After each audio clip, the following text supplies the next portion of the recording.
어쨌든 영화 라디오.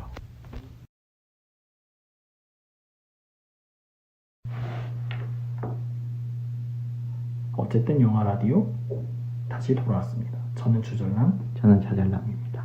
네. 이게 이제 어느덧 3월 말인데 어느덧 이제 2021년도 사실상 이제 쿼터, 네. 우리나라로 뭐 4분의 1이 지나가고 있는 시점인데 이제 저희의 20대가 얼마 남지 않았단 말이죠. 그래서 이제 오늘 얘기해볼 영화 은교입니다. 어떠신가요? 은교요? 그러니까 은교가 아니라 이제 20대가 다 지나가면 네. 뭐 크게 다를 바는 없는데 뭐 약간의 그런 몸의 변화나 이런 거는 다 느끼고 있죠. 옛날 같지 않다고 느껴지죠. 저는 하루하루 다르게 느껴집니다. 그래서 이게 사실 2012년인가 2011년에 개봉을 했는데 그때 당시에는 좀 그냥 야한 영화? 말이 많았죠. 약간 그 외설적인 영화로 이렇게 많이 알려졌는데 그냥 이 영화에 대해서 조금 더 이제 이 영화가 가진 다른 주제들에 대해서 좀 얘기해보면서 이 영화를 좀 다시 보는 시간이 됐으면 좋겠습니다. 우선은 그 본격적으로 얘기하기 전에 먼저 세 줄 요약입니다. 사회와 거리를 두고 적적한 생활을 하던 원로 시인 이적용. 어느 날 그의 집에 여고생 은교가 찾아오게 됩니다. 이적용은 그런 은교와 친해지며 예술적 영감을 얻게 되고 소설까지 쓰게 되지만 제자 서지우는 그런 둘의 사이를 못마땅하게 여깁니다. 은교에는 이제 주 등장인물이 3명이죠. 그렇죠. 이적교, 은교, 그다음에 제자 서지우. 네, 그래서 이번에는 좀 그 각 인물에 대해서 조금 얘기를 해보는 시간이 됐으면 좋겠어요. 그래서 첫 번째 키워드는 시인 이적효입니다. 박해일 배우가 노인 분장을 해서 연기를 했는데 어떠셨나요? 그냥 외적인 모습만 보면 상당히 어색하죠. 그게 뭐 지금에야 약간 분장도 좀 더 나아지고 뭐 CG도 있고 이러니까 그런 젊은 배우가 늙은 역할을 했을 때 그런 뭐지 이질감이 조금 많이 지워지는 편인데 요즘 영화에서 보면은 그렇죠. 그때 당시에는 너무나 약간 박해일 배우인데 너무 진짜 찰흙 이렇게 붙여놓은 거 아니야. 약간 이거 뭐 실리콘 붙이듯이. 그렇죠. 그런 것도 있고 개인적으로 생각하는 저는 늙은 역할은 그냥 늙은 배우가 하는 게 제일 맞다고 생각 들어가지고 약간 그런 점에서 아쉬운? 그러니까 저도 뭐 일단 외형적에 대해서도 좀 지적을 해주셨지만 그러니까 그냥 이게 이제 호통을 치는 장면이나 그러니까 전반적으로 그냥 이 사람이 말하는 분위기 자체가 늙었다라는 분위기가 좀 아니었어요. 그냥 한편으로는 약간 그냥 감독이 약간 늙은 역할과 그 이적효가 이렇게 상상할 때 젊은 시절이 나오잖아요.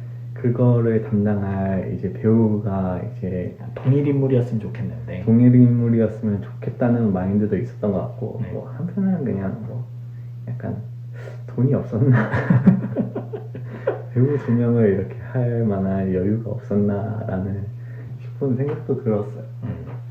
그 이제 얘기가 나와서 그런데 이게 사실 시인 이적효가 이제 원래는 되게 폐쇄적이고 그냥 혼자 작업실에서 되게 시간을 많이 보내는 사람이었는데 이제 은교를 만나게 됨으로써 이제 차츰차츰 변화해 나가잖아요.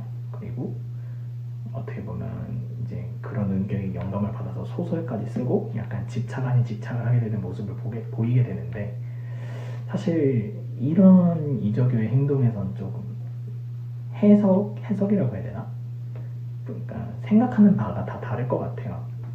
흔히 말하는 로리콘인가 이런 말도 되게 로리타. 그쵸. 이제 뭐 다른 분들도 마찬가지겠지만 이적효에 대해서 크게 이제 그러니까 이제 그런 행동에 대해서 평가를 하는 것들이 첫 번째는 이거는 정말 순수한 어떤 예술을 사랑하는 마음에서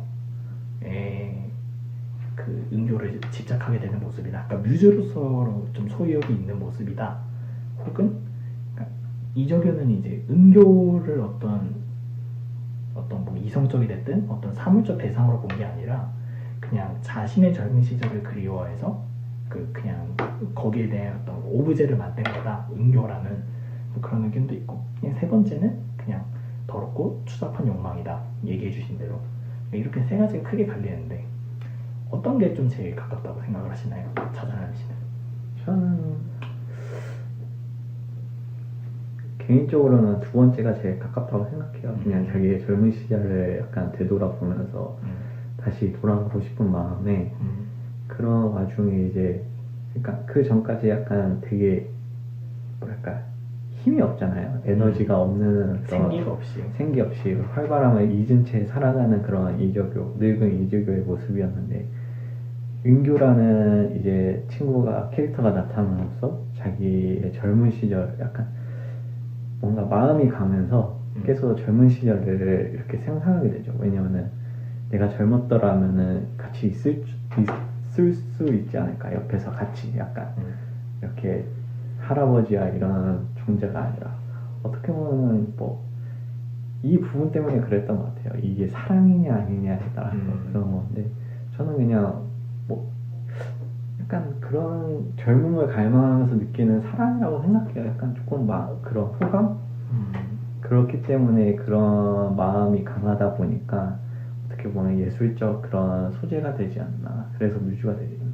보통 예술가에서는 다 뮤즈를 거의 다 사랑했잖아요. 그렇죠. 사랑을 안 준 그런 뮤즈는 거의 없었기 때문에 어떤 사랑이든 그게 뭐 엄마에 대한 사랑이든 진짜 연인이든. 그래서 두 번째고 그 다음에 첫 번째가 대단하고, 세 번째는 솔직히 이 영화 안에서는 마지막 부분에서만 조금 볼 수 있는 것 같아요. 마지막 부분에서만 약간 질투심을 느껴서 그런 모습을 보이는 거에서 약간 이거는 조금 추잡하다라고 느낄 수 있을 정도가 된 것 같아요. 그러니까 저는 오히려 3번에 좀 많이 가깝다고 생각이 된 게, 그러니까 이게 저는 사실 이게 소설 원작이잖아요. 소설을 조금 전부 다 읽어본 건 아니지만 조금 중간까지 있다 말하는데, 사실 거기서는 좀 더 노골적이에요. 그러니까 표현적이라든가 수위가, 그래서 거기서 조금 더 영향을 받아서 그러는 걸 수도 있는데, 그냥 이게 처음이야 이제 그냥 그 애가 이쁘고 귀여워서 이제 그냥 뭐 뮤즈로서 이렇게 생각은 했을 수도 있겠지만, 그러니까 점차 집착이 심해지고, 그러니까 소유욕이라고 저는 좀 생각을 했거든요.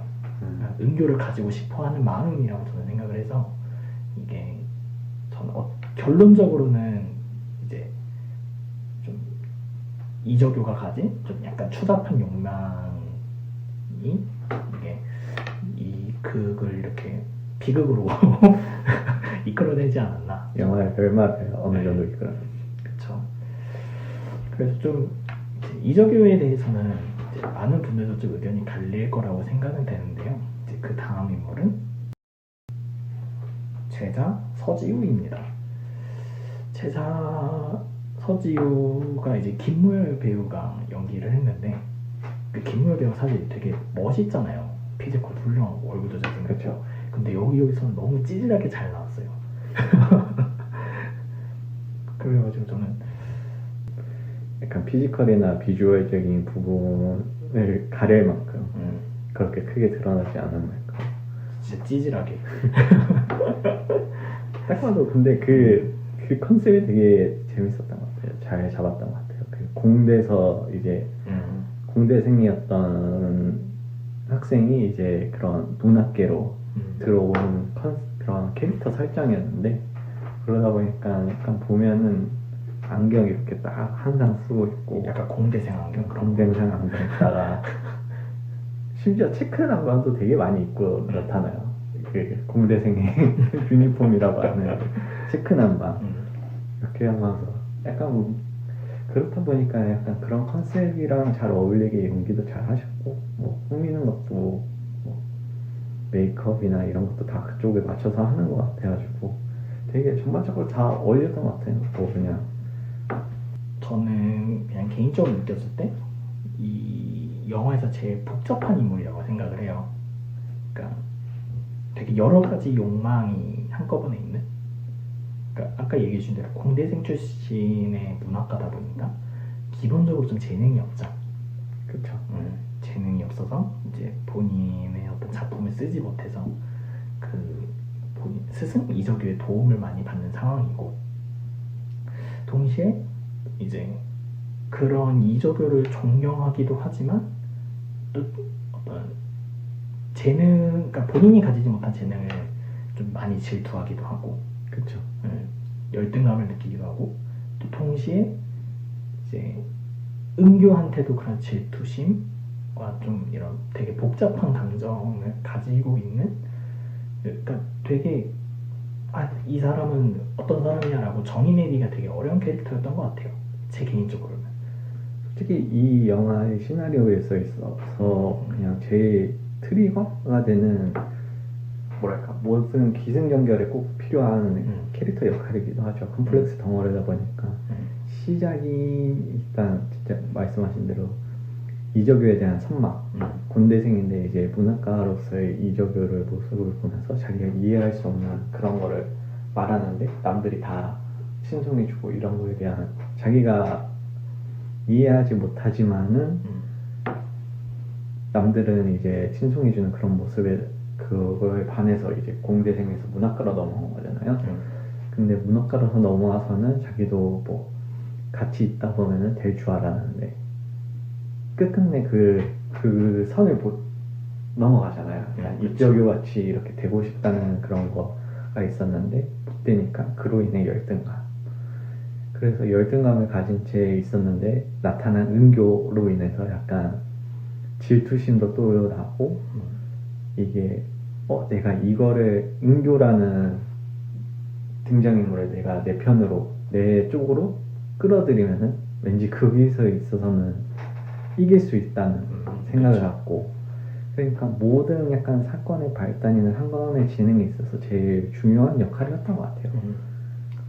그러니까 저는 한 가지 되게 재밌었던 장면이 이 사람의 입문작이라던가 은교라던가 이런 작품들을 본인의 이름으로 발표는 했지만 뭐 그걸로 좋은 평가도 받았고, 근데 그 작품들을 애초에 좋아하지 않는 태도를 보이거든요.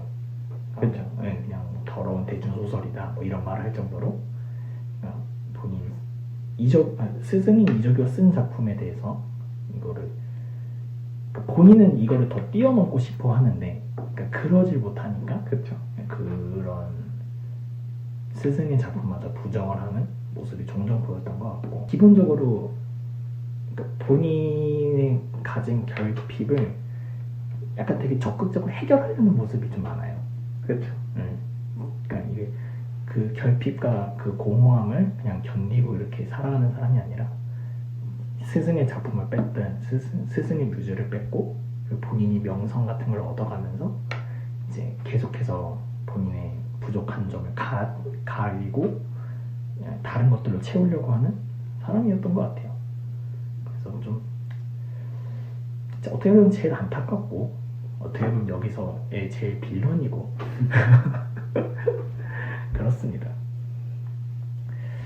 이제 그러면 어떻게 보면 이 영화의 주인공이라고 할 수 있는 여고생 은교에 대해서 좀 얘기를 해보려고 해요. 일단 김고은 배우의 데뷔작이었잖아요. 그쵸. 그때까지 완전 생신인이었는데, 근데 저는 진짜 그러니까 이 은교라는 캐릭터가 김고은 배우의 아직도 인생 캐릭터라고 저는 생각을 해요. 너무 잘 어울렸어.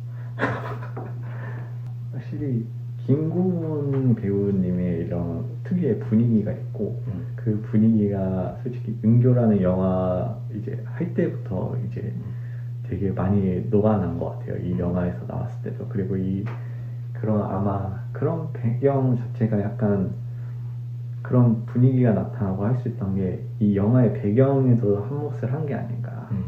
약간 그런 것도 있고, 왜냐면 해가 내리쬐고 약간 더운 그런 날에 거기에 이제 테라스에 있는 흔들 의자에 앉아서 잠깐 낮잠을 자고 있는 이런 모습을 되게 약간 클로즈업 하면서 되게 이쁘게 잡잖아요. 솔직히 되게 이뻐요. 그 모습 자체 잡는 게.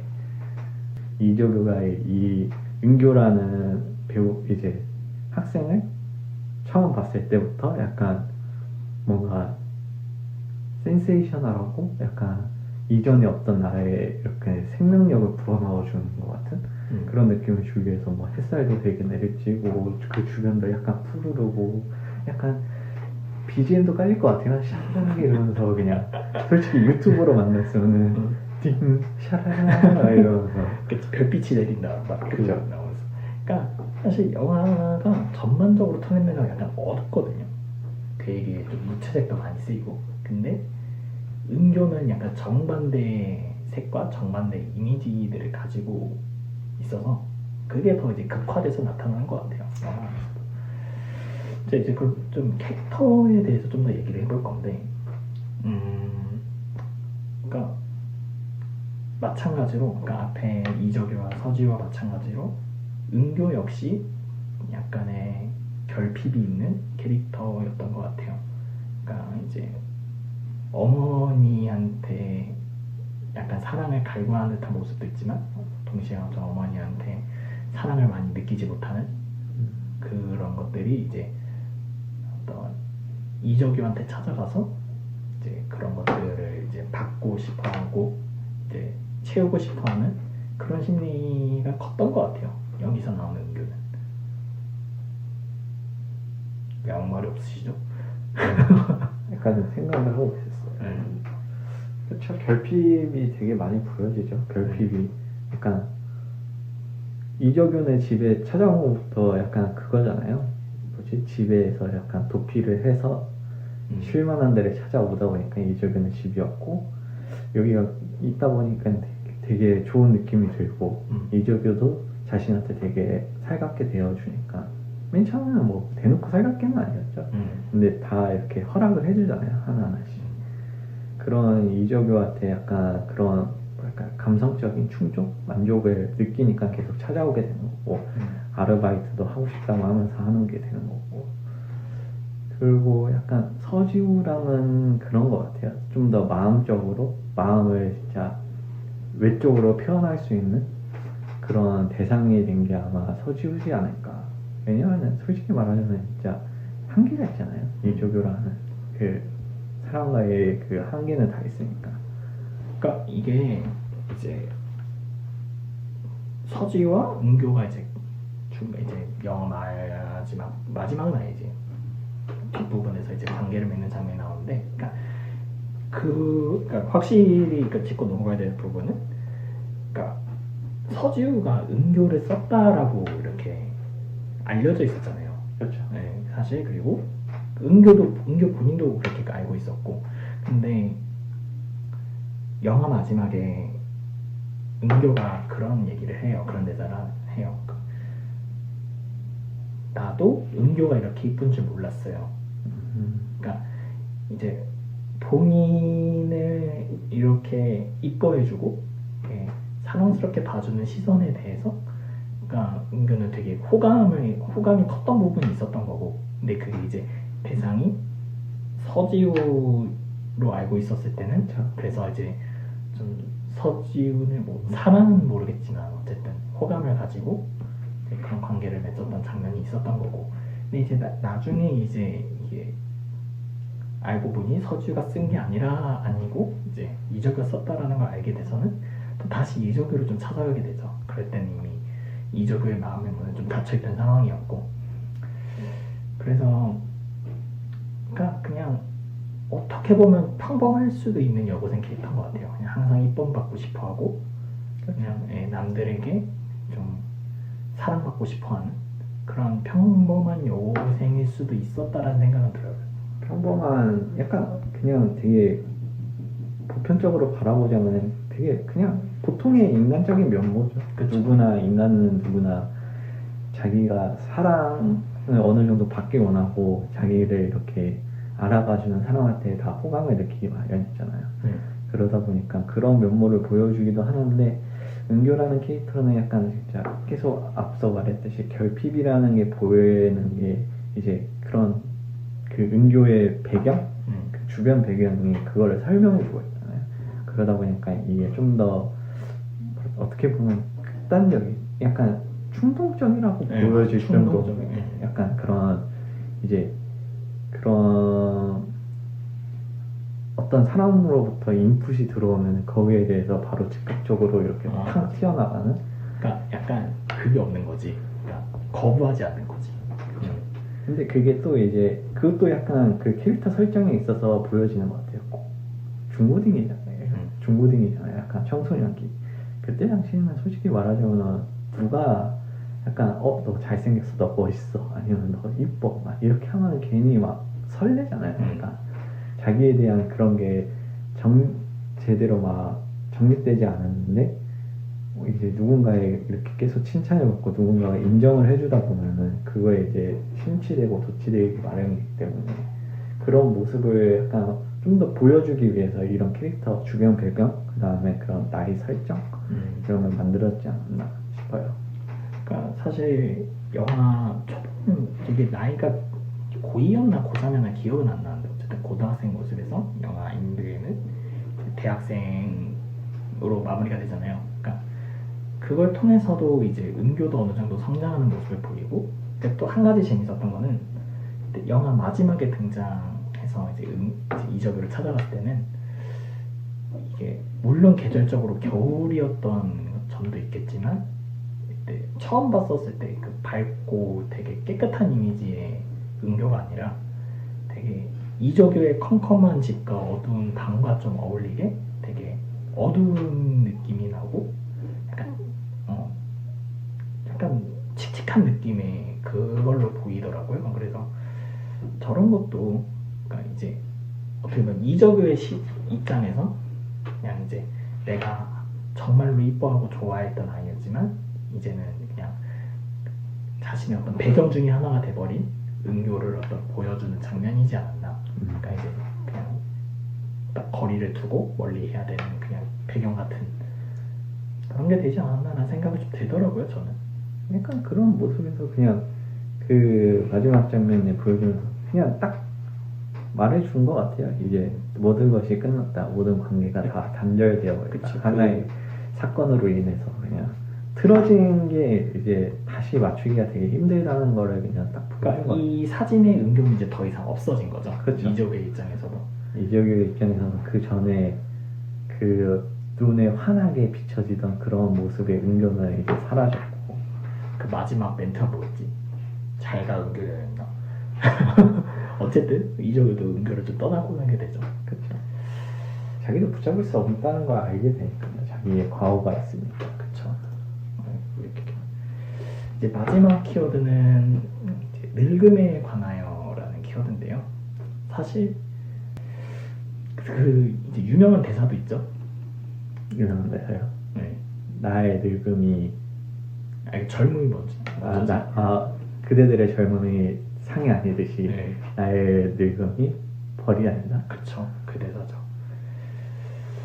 되게 와닿는 말인 것 같아요. 네. 약간 그게 그 한마디가 이 영화에 약간 제일 보여주고자 하는 그런 것 같아요. 그냥 이때 당시에 이 영화가 나왔을 때는 약간 성의 윤리적인 그런 면만 계속 강조가 돼서 약간 도덕적인 그런 사회 정서 그런 면이 되게 이슈화돼서 그렇지만 이 영화에 관통하는 거는 진짜 늙음? 약간 그런 것 같아요. 이적유라는 캐릭터를 보여주면서 늙는다는 건 뭘까? 늙는다는 거에 좌절감을 보여주는 것 같기도 하고, 한 가지 이제 그냥 아까도 얘기했지만 그 이제 서지우하고 은교가 그런 관계를 만든 장면을 이적유가 목격을 하게 되잖아요. 근데 뭔가 거기서 이게 달려들고 뭔가 이렇게 하는 게 아니라 그냥 거기서 그 자리에서 화를 내고 이런 게 아니라 이렇게 숨어들어가지고 이제 타이어를 차를 망가뜨리고 그 약간 그런 식으로 복수를 하는 거잖아요, 사실은. 그렇죠. 그러니까 어떻게 보면 되게 옹졸하고 치졸한 방식인 거죠. 그러니까 물론 이게 늙어서라고 했다라고 하기는 물론 그건 비약이 맞긴 하지만 본인이 할 수 있는 거기서의 최선은 한 거죠. 그쵸. 본인 입장에서. 그게 최선인 것 같아요. 네. 그 자리에서 화를 내는 것도 화를 냈다면 오히려 추잡함이 더 약간 옹졸함과 치졸함과 추잡함이 다 섞인? 왜냐면은 거기서 자기 솔직히 젊은 남녀가 만날 수 있는 그러니까 거고 인정할 수밖에 없는 거지. 그쵸. 그들의 그거를. 인정할 수밖에 없는 건데 근데 그러니까- 뺏겼으니까 그쵸. 거기서 부들부들하면서 모르겠어요. 그 앞에서 화내는 것 자체도 이상하고 솔직히 그렇게 왜 그런 거에서 질투심을 느끼고 그렇게 치졸하게 약간 하는 것도 되게 비난받아야 하는 그런 모습이죠. 그러다 보니까 자기들 이제 나중에 알잖아요. 자고 일어나서 눈 떠가지고 이러면서 나가는데 이미 떠난 뒤였고 돌이킬 수 없죠. 그러니까 이게 사실 아까도 이제 얘기했지만 이제 30대가 얼마 남지 않았는데, 그러니까 이제 20대가 얼마 남지 않았는데 30이 될 나이가 얼마 되지 않았는데, 저도 요새 좀 하루하루 이게 늙어가는 걸 느끼는 입장에서 그래서 저는 이 영화가 조금 더 되게 뜻깊게 되게 이상한데 의미 있게 다가온 것 같아요, 저한테는. 저 늙는 게 진짜 벌이 아닌데 약간의 벌처럼 느껴질 때가 많죠. 늙어감에 있어서 약간 점점 저희보다 이제 더 위에 어른분들이 더 느끼겠죠. 약간 자기가 진짜 시간의 빠름을 진짜 크나크게 느낄 테고 약간 돌아보면서 나도 이랬을 텐데. 그러니까 그냥 말버릇처럼 왜 부모님들이나 윗분들이 하는 어르신들이 하는 얘기 있잖아요. 늙은 게 죄지 하는 게. 그냥 좀 여러모로 그냥 씁쓸한 생각과 그리고 뭐 한켠으로는 좀 그래도 지금 아직은 늙지 않았다라는 정신생리를 할 수 있게 되는 여러 가지 의미를 전달하는 영화였던 것 같습니다. 이제 보시는 많은 분들도 좀, 그러니까 이 영화가 좀 보여주는 그런 외설적이고 어떤 섹슈얼적인 그런 부분보다는 좀 여러 가지 시선으로, 그리고 좀 아니면은 이제 영화를 조금 더 주제 의식에 대해서 조금 더 진지하게 생각해 보는 계기가 됐으면 좋겠어요. 이 우리의 컨텐츠가. 그래서 좀 그냥 네. 영화를 뭐 다양한 방면에서 저희는 뭐 이런 관점으로 봤지만은 또 다르게 볼 수도 있는 거고, 그거에 대해서는 뭐 저희가 꼭 이런 관점으로 봐셔야 돼요 이런 게 아니라 영화는 항상 다양한 관점으로 보시고 약간 저희가 이렇게 말하는 것도 그때 당시에는 진짜 이거는 우리의 성정서와 반대된다 막 이러면서 들끓던 그런 여론에 반대돼서 약간 이 영화의 약간 다른 주제를 바라보면서. 근데 네가 소설을 한번 봐봐. 소설 읽고 나면 이 결코 좋아 보일 수가 없다니까 진짜. 근데 저는 뭐 소설을 안 읽었으니까 영화만 바라보는 사람으로서 저희는 뭐 그냥 영화 리뷰니까 영화에 나와 있는 것만 보고, 제가 뭐 소설을 갖고 오면은 제가 뭐라 할 말이 없죠. 소설을 안 읽어봤으니까. 그러니까 이게 뭐 소설을까지 해가지고 얘기를 나누시고 싶으면 제가 소설을 보겠지만 그런 점은 뭐 저한테 뭐 쪽지를 주거나 메시지를 주시면은 제가 더 읽어보고 바라보고 관점을 좀 더 넓혀서 얘기를 나눌 의향은 충분히 있습니다. 네. 영화 이제 은교 얘기는 이제 여기까지 하고요. 저희는 다음에 더 재밌는 영화로 찾아오도록 하겠습니다. 반갑습니다. 이제 감사합니다.